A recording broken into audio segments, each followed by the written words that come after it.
New Zealand తో జరిగిన first వన్డేలో టీమిండియా గ్రాండ్ విక్టరీ కొట్టింది. వడోదర వేదికగా జరిగిన తొలి మ్యాచ్ లో 4 వికెట్ల తేడాతో విజయం సాధించింది. ఉత్కంఠ భరితంగా సాగిన మ్యాచ్ లో గెలుపు కోసం ఇరు జట్లు తీవ్రంగా పోరాడాయి. అయితే ఆఖరికి విజయం భారత్ ని వరించింది. దీంతో 3 వన్డేల సిరీస్ లో టీమిండియా 1-0 ఆధిక్యంలోకి దూసుకెళ్లింది. తొలుత బ్యాటింగ్ చేసిన న్యూజిలాండ్ 50 ఓవర్లలో 8 వికెట్ల నష్టానికి 300 పరుగులు చేసింది. 301 పరుగుల టార్గెట్ తో చేదింకు దిగిన భారత్ 49 ఓవర్లలో 6 వికెట్లను కోల్పోయి 306 పరుగులు చేసి విజయం సాధించింది. ప్లేయర్ ఆఫ్ ది మ్యాచ్ గా విరాట్ కోహ్లీ నిలిచాడు. ఈ మ్యాచ్ లో కోహ్లీ 93 రన్స్ చేసి కొద్దిలో సెంచరీని చేజార్చుకున్నాడు.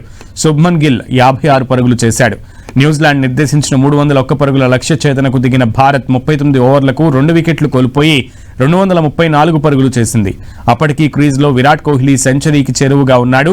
శ్రేయస్ కూడా మంచి ఫామ్ కనబరిచాడు. చివరి 66 బంతుల్లో 67 పరుగులు చేయాలి. చేతిలో ఇంకా 8 వికెట్లు ఉన్నాయి. కానీ ఇక్కడే కివీస్ బౌలర్ జెమీసన్ విజృంభించాడు. ఒకే ఓవర్లో విరాట్తో పాటు రవీంద్ర జడేజాను అవుట్ చేసి భారత అభిమానులను కాస్త టెన్షన్కు గురిచేశాడు. అయితే హర్షిత్ రాణా, కేఎల్ రాహుల్ దూకుడుగా ఆడి మ్యాచ్ను భారత్ వైపు తిప్పారు. వీరిద్దరూ కీలక సమయంలో పరుగులు రాబట్టారు.